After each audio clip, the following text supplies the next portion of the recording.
আপনাদের সবাইকে। আঁশগুলো ছাড়িয়ে নিয়েছি, মাছটা এবার কাটবো।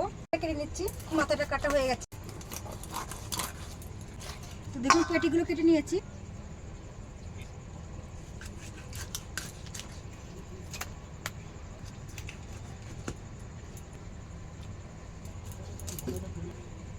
এগুলো আমরা ফেলে দিই।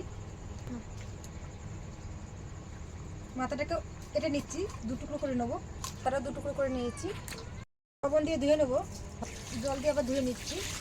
তো দেখুন মাছগুলো কেটে পরিষ্কার করে নিয়েছি ধুয়ে। তো টমেটো দিয়ে মাছ রান্না করবো, আপনার সাথে থাকুন। দেখুন লবণ হলুদ দিয়ে দিয়েছি, সর্ষের তেল দিয়ে একটু ভালো করে মাখিয়ে নিচ্ছি। ঢাকাটা ধরে দিয়েছি আমি, তেল দিয়ে দিচ্ছি কড়াতে। তেল গরম হয়ে গেছে, এক এক মাছগুলো দিয়ে দিচ্ছি। টমেটোটা ঘষে নিচ্ছি। তো দেখুন ঘষা হয়ে গেছে, এখানে জিরে নিয়ে নিচ্ছি, কেঁচা আদা, জিরেটা বাটা হয়ে গেছে, তুলে নিচ্ছি। কাঁচা লঙ্কা বেটে নিচ্ছি। মাছটা একটা জায়গা হয়ে গেছে, একটু দিচ্ছি। দেখুন লঙ্কাটা বেটে নিয়েছি, তুলে নিচ্ছি। ওই বেটে নেবো রসুন, রসুনটা বাটা তুলে নিচ্ছি। নেবো গরম মশলা, গরম মশলাটা তুলে নিচ্ছি, বাটা হয়ে গেছে। সব ভেজে নিয়েছি। এবার জিরে সম্বরা দিয়ে দিচ্ছি, রসুন, লঙ্কা বাটা, টমেটোর বাটা, কেটে কাট করে নিচ্ছি টমেটোটা, লবণ, হলুদের গুঁড়ো, কাশ্মীর গুঁড়ো, একটু ঝাল লঙ্কা, ধনের গুঁড়ো। মশলাটা কষানো হয়ে গেছে, এবারটা আমি এই পরিমাণে জল দিয়ে দিচ্ছি।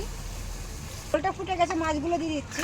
দেখুন ঝোলটা হয়ে গেছে, গরম মশলাটা প্রত্যেকে দিয়ে দিচ্ছি। 3-4টা কাঁচা লঙ্কা ফেলে দিয়ে দিচ্ছি, একটু কাঁচা তেল, 2 মিনিটের জন্য ঢাকা দিয়ে দিচ্ছি। তরকারিটা হয়ে গেছে, তো নামিয়ে নিচ্ছি। আর কত সুন্দর হয়েছে তরকারিটা।